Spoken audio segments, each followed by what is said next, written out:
Yeah, so I wanted to make a quick video on my Wittson bike, perhaps try to warn any other customers who are looking to buy from this brand. When I first ordered the bike, I ordered it with a 30.9mm seat post. The delivery of the bike was delayed by 2 weeks. They stated that this seat post was not ready for installation, which I thought, okay, it's a bit weird that the bike took 6 months to be manufactured, but they couldn't get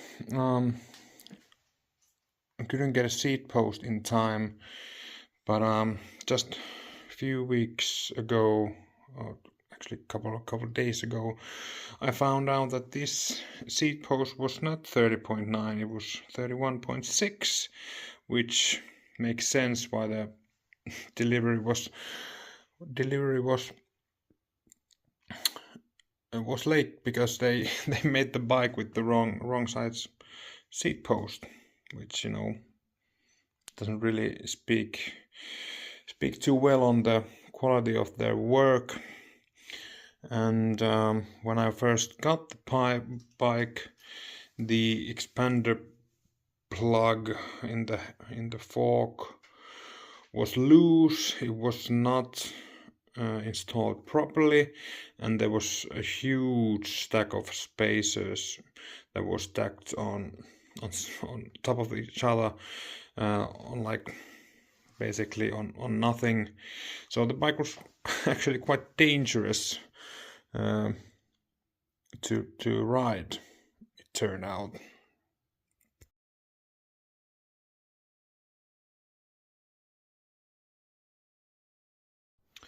And then at some point it turned out that they had used the wrong sized spacers for the crank spindle and the bottom bracket.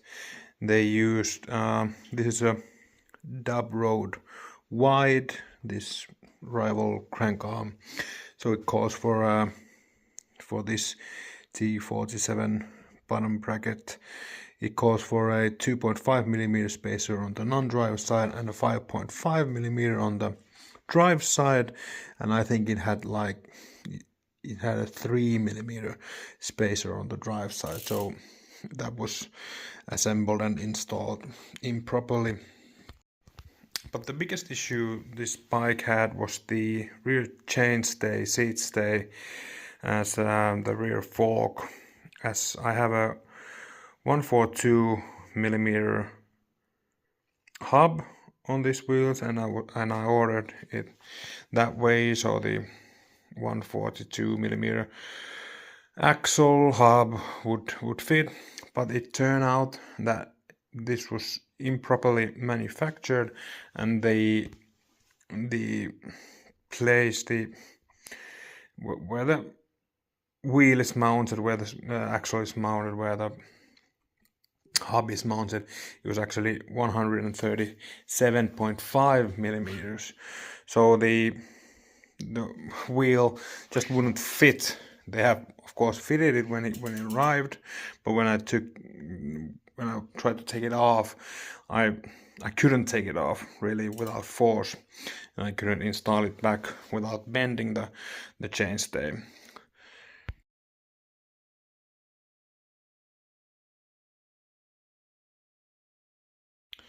So yeah, from the issue with the rear chainstay, seat stay, started my whole warranty claim with Wittson. I stated to them that the bike was too narrow in the rear. I couldn't take the wheel off properly. I talked to my local bike shop, they said the same. We sent emails back and forth with Wittson. They really didn't believe me at first. They said that it's probably the rear mech, which is bent as it should be. But basically they didn't believe me or us. But we measured the the space for the hub. It turned out by the local bike shop to be 137.5. Okay, we sent that information to Wittson. They didn't believe me. They wanted to measure it with the UDH rear hanger, not with the derailleur mounted. We did that. We sent the information again to Wittson. They wanted to send their own UDH dummy, they said, which turned out to be just an UDH hanger. And then measured it with a ruler, as if ruler would be more accurate than a vernier caliper.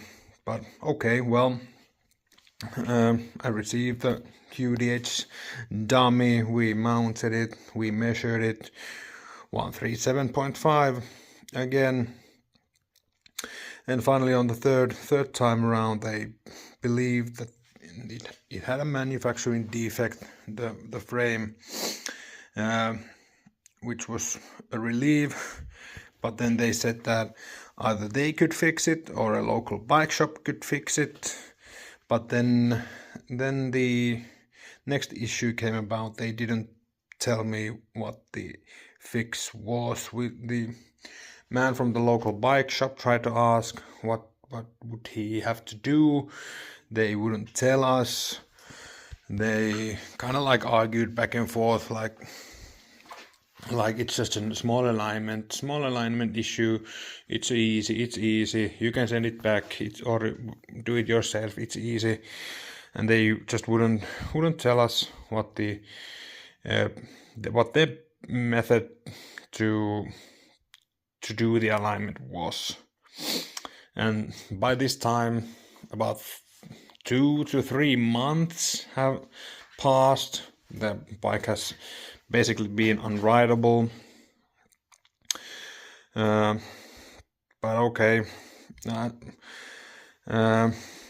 bike was eventually sent back to them. The bike came back with the rear chainstay, with the hub axle mounting point being 142, which was great.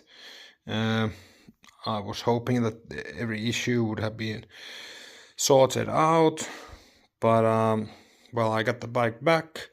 It seemed to be working just fine. I had a lot of fun riding the bike, but then the bottom bracket started creaking and the headset started creaking.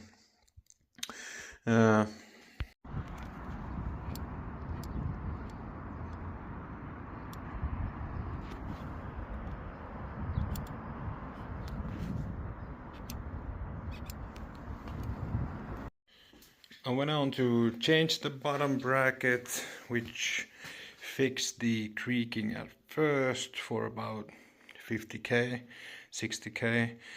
Then it came back.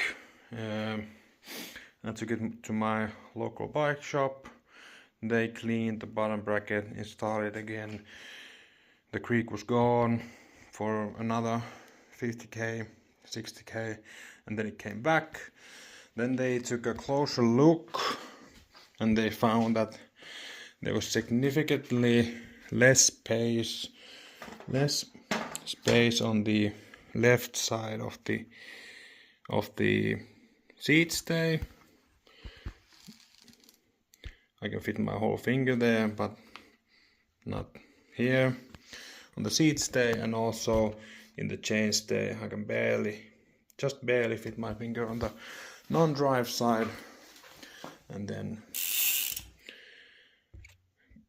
push my finger all the way through on the drive side. So the seat stay and the chain stay, they are not lined up properly. Our guess is that the fix for the alignment issue that I had with the hub spacing, that they just cold set it, that basically just bended the frame into the correct size, but in doing so they've misaligned the seat stay and the chain stay, which in turn affects how the bottom bracket area works, as the bottom bracket and the crank arms, they want to be straight in comparison to the rear cassette, but the frame is not straight, which leads to this type of really weird marks, that there's wear on this side, on the drive side, but not really on the non-drive side. And when I spin it around, there's a lot of wear on the non-drive side and none on the drive side. So as the frame is misaligned, it affects how the bottom bracket and spindle crank arm works, which causes really unusual wear and effectively causes the creak, and which really deems the whole frame unrideable, because you can't ride it for more than 50 kilometers, 2 hours before it starts to creak. And again, on the NV fork, it has clearance for 58 millimeter tires. These are the Schwalbe Thunderbirds 2.25. They measure on these rims at 54 millimeters, so there's plenty of space in the fork, which has clearance for 58, but not really in the seat stay or the chain stay. And you wanna know which tire clearance I had ordered for this bike for the frame? You guessed it, it was 58 millimeters of clearance, and I have tires that measure at 54 millimeters, and I wouldn't put wider tires on.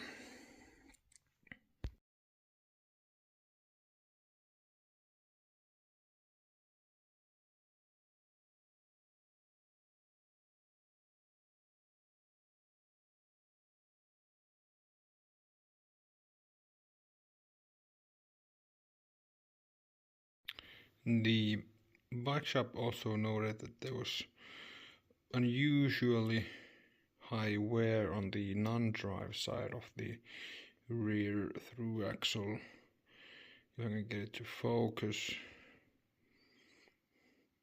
this type of wear on the through axle on the non-drive side, and basically nothing on the drive side, which also indicates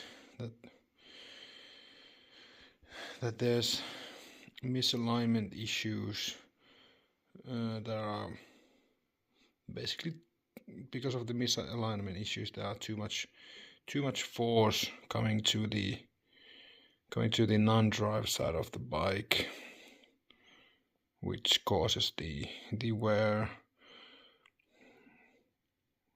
to the rear axle. So yeah, I have stated all of these problems to Wittson.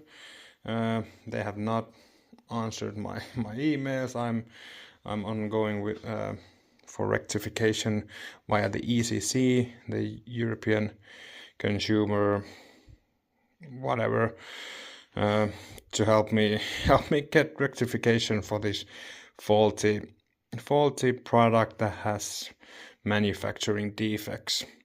But I wanted to make this video to basically warn people who are looking for Wittson products, as it has been a really long road and a hard road with my product, with my bike, with the manufacturing defects and the warranty claim, which they have not wanted to solve.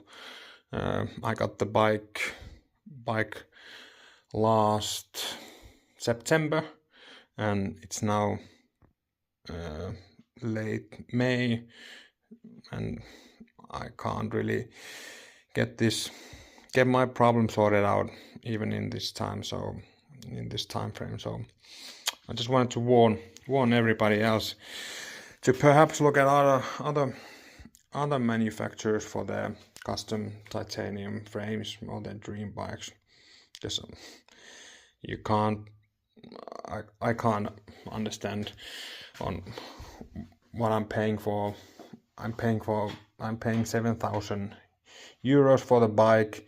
It has a manufacturing defect. The bike has been installed, or the bike's parts have been installed improperly. The bike has not been safe to ride.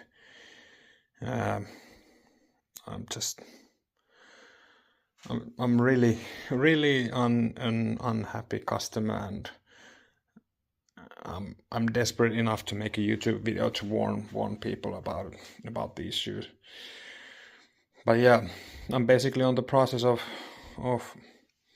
tearing the components of this bike, because I've had to buy a new frame, a steel frame. I know, a steel frame for me to use, as this frame is unusable. So yeah, if you're looking to buy a custom titanium frame, you should probably be on the safe side and not to trust and not to buy from Wittson.